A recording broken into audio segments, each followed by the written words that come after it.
오늘 말씀 5장 1절에서 14절 말씀입니다. 오늘 사건은 엘리사와 나아만입니다. 이거 두 가지를 그냥 계속 묵상하셨으면 좋겠어요. 오늘 말씀 열왕기하 5장 1절에서 14절이다. 오늘 엘리사가 있고 나병 환자 나아만이 엘리사에게 찾아왔다. 제가 준비한 본문과 오늘 읽으면서 제 눈에 띄었던 오늘 지금 바로 제 눈에 띄었던 말씀은 8절 말씀입니다. 하나님의 사람 엘리사가 이스라엘 왕이 자기 옷을 찢었다함을 듣고 왕에게 보내 이르되 왕이 어찌하여 옷을 찢었나이까? 그 사람을 내게로 오게 하소서. 그가 이스라엘 중에 선지자가 있는 줄 알리이다 하니라. 아멘. 솔직히 이 말씀이 주입니다.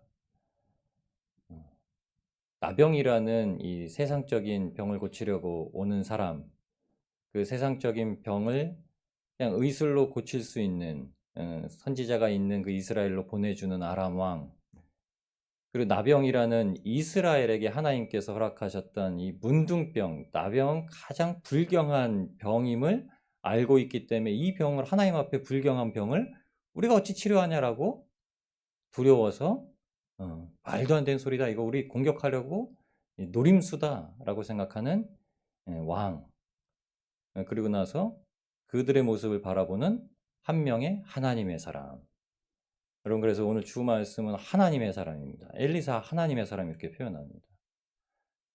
그러니까 저는 이 엘리사의 이 8절 말씀을 읽는데 이렇게 보였어요. 엘리사가 가만히 앉아서 왕은 왜 옷을 찢었습니까?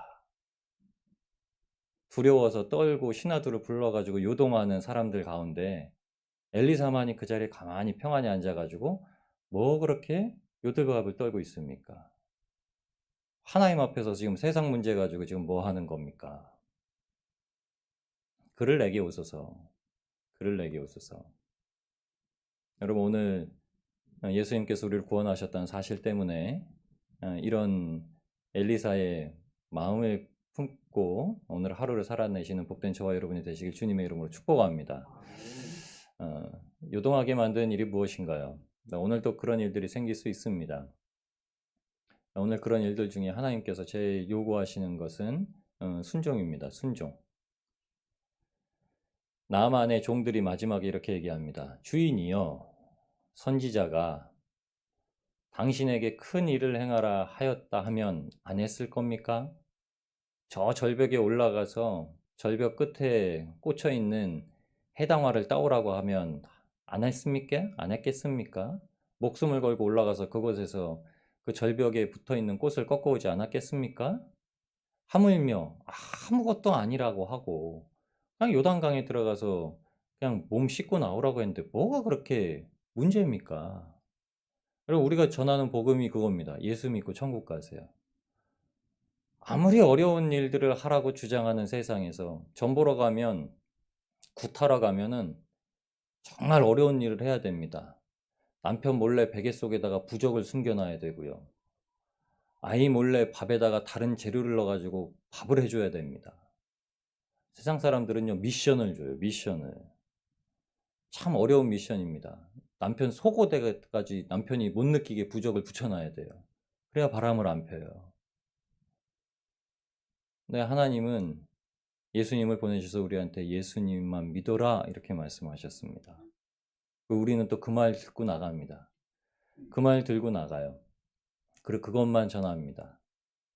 그것만 전하면 끝인데 사람들이 요동하는 소리에 사람들은 또 웅성웅성합니다. 그래도 엘리사는 굽히질 않아요. 엘리사는 그냥 몸을 가서 씻으라, 이거 딱 한마디입니다. 이것이 어디에서 나왔는지 오늘 말씀을 살펴보시기 위해서 엘리사의 걸음과 엘리사의 걸음을 보시고 그 두 사람이 걸어왔던 여정의 길을 나아만이 또 하고 있다는 걸 저희가 본문에서 살펴보실 수가 있습니다. 엘리야가 승천하기 전에 엘리사를 데리고 네 군데를 돌아다니죠. 여기저기 돌아다닙니다. 그건 하나님께서 원하시는 길로 가라고 하셨던 순종으로 원하시는 거였죠.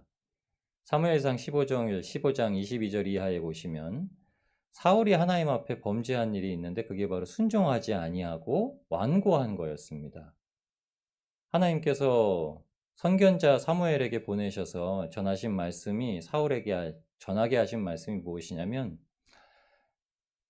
순종하지 아니하는 것은 그냥 순종하는 것은 제사보다 낫고 거역하는 것은 점치는 것과 같으며 완고한 것은 우상에게 절하는 것과 같다라고 얘기하셨습니다. 여러분 우리가 말씀을 거역하면 무엇이라고 하시냐면 점치는 것과 같고 하나님의 말씀에 여전히 완고한 마음을 지니고 있으면 하나님이 아니라 우상을 섬기는 것과 같다라고 하나님께서 친히 사울에게 가서 전하라. 그러면 옷을 찢고 죄를 뒤집어 쓰고 하나님 앞에 자복하여서 제가 점을 쳤고 제가 우상을 섬겼습니다. 제가 주님 앞에 돌아오겠습니다. 라고 해야 되는 게 정상인데 사울은 그냥 저를 용서해 주세요. 저를 위해서 기도해 주시고 그냥 제가 그냥 좋은 건 줄 알았습니다. 라고 말하는 게 끝이었습니다. 오늘 엘리야를 통해서 걸어가게 하셨던 길갈에서 발행해서 베델로 가서 여리고로 가서 요단강까지 갔던 그 길을 엘리사가 요단강에서 다시 여리고로 가서 길갈로 올라가서 갈멜산까지 다시 갔던 여정의 길로 하나님께서 보여주셨습니다. 그리고 그 여정길을 이방인에게도 행하게 하세요. 여러분, 나병이라는 것은 이스라엘에서만 굉장히 중한 병입니다. 나병, 문둥병은 외적으로 굉장히 무서운 병이에요. 살이 썩어 문드러져서 손가락이 없어지고 코가 없어지고 귀가 없어지는 병입니다. 실제로 못 보셨죠? 저도 못 봤는데 저희 한번 애양원 한번 가시자고요.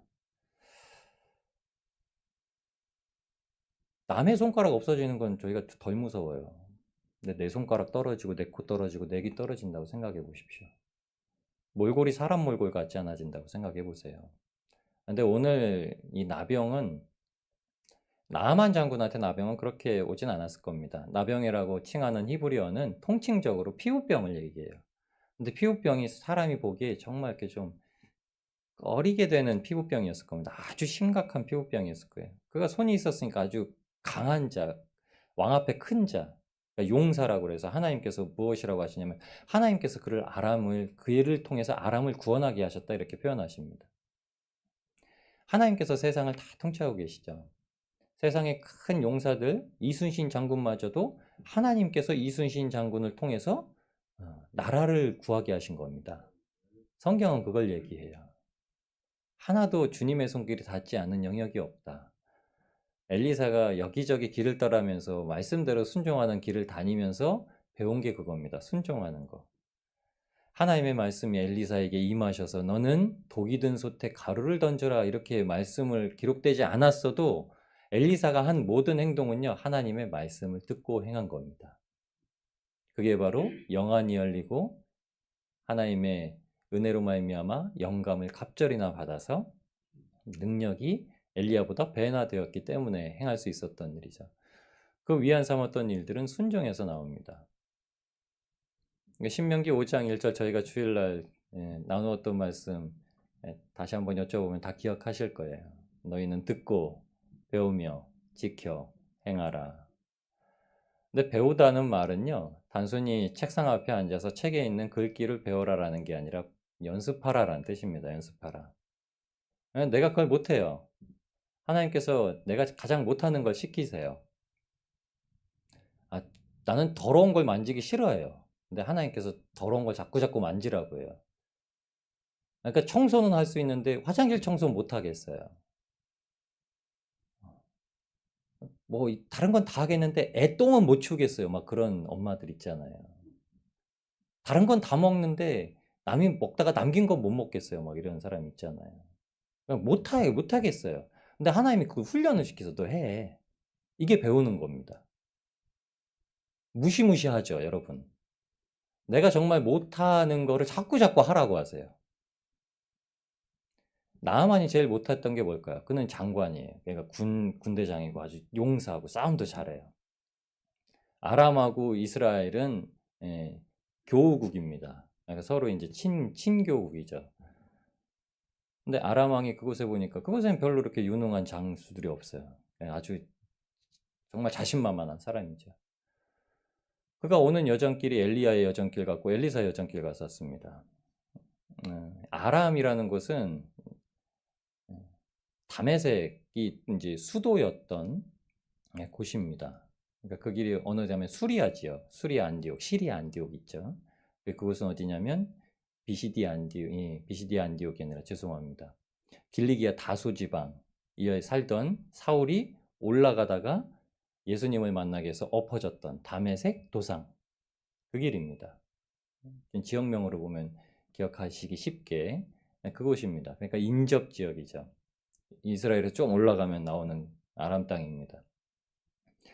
거기서 출발해서 치료를 받으러 이제 왔습니다. 그러니까 누구한테 와야 되냐면 사마리아, 왕궁이 있는 곳에 사마리아에 도착을 했어요.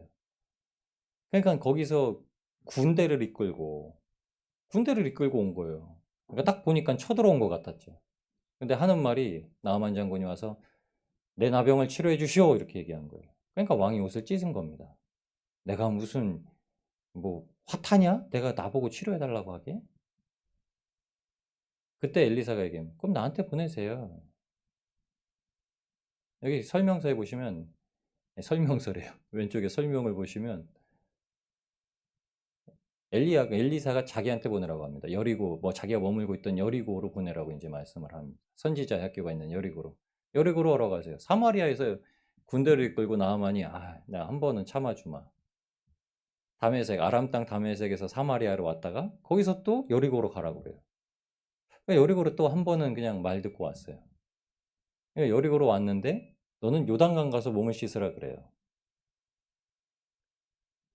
왜 나하만이 분노했을까라는 게 저는 여기서 유추가 됩니다.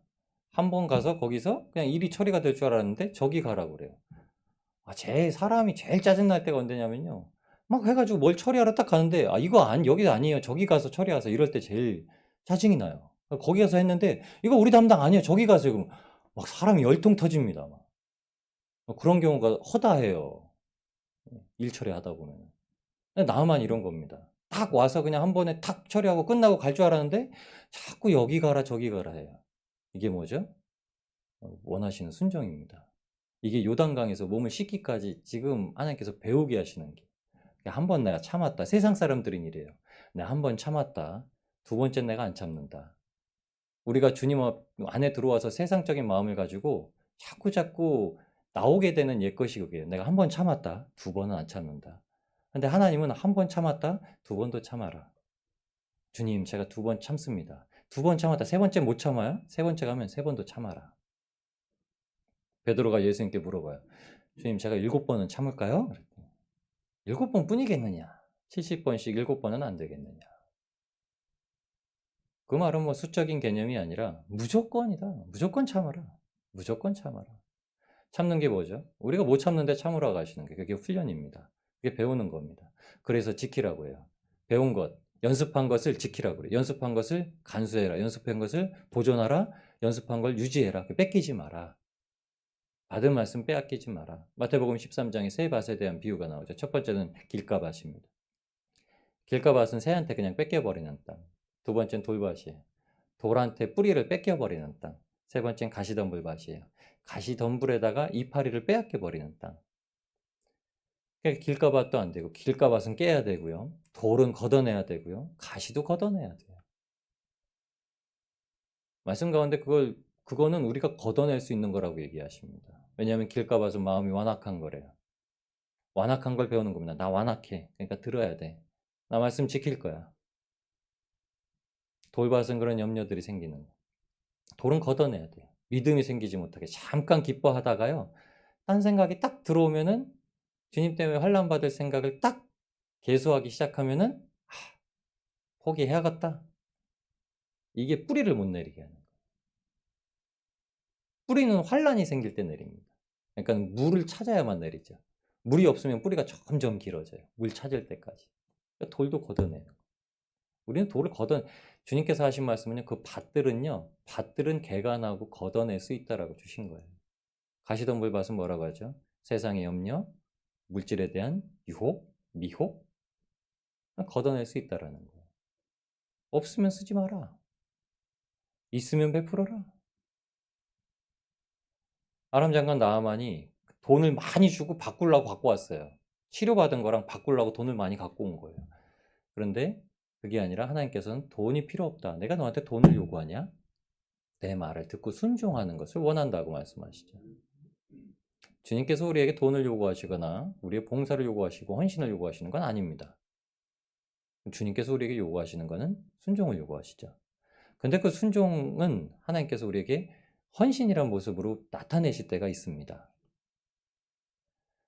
우리가 헌신을 할 수 있다는 게 아니라 하나님께서 그렇게 원하시고 명령하시는 게 우리가 하고 났더니 헌신이 되고 행동이 되는 때가 옵니다.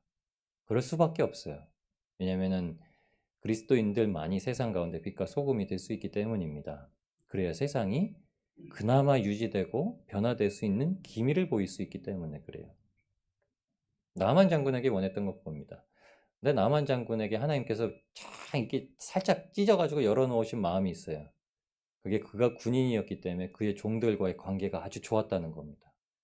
그리고 하나님께서 그의 종들에게 아주 지혜로운 말을 담아주셨다는 거예요.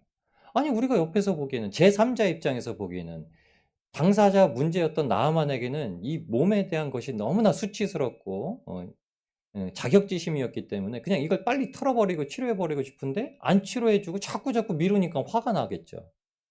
근데 제3자의 입장에서 보니까 당신한테는 그게 큰 문제이지만 우리가 객관적으로 보면은 그 말에 순종하는 게 그냥 그거 할 수 있는 방법인데 이렇게 얘기를 해요. 우리는 그 문제가 내 문제이기 때문에 내 수치와 나의 어떤 문제를 감추기 위해서 그 문제를 굉장히 크게 보는데 다른 사람들이 보면요. 큰 문제 아닙니다. 특별히 하나님께서 보시기엔 더 큰 문제가 아니죠. 왜냐하면 하나님은 창조주이시기 때문에. 그래서 신명기 5장 1절 말씀 잠깐 인용하면 듣고 배워 지켜 행하라. 행하라라는 히브리어 아사는 처음에 창조 역사에서 하나님께서 행하셨다라는 말로 쓰인 겁니다. 그게 뭐죠?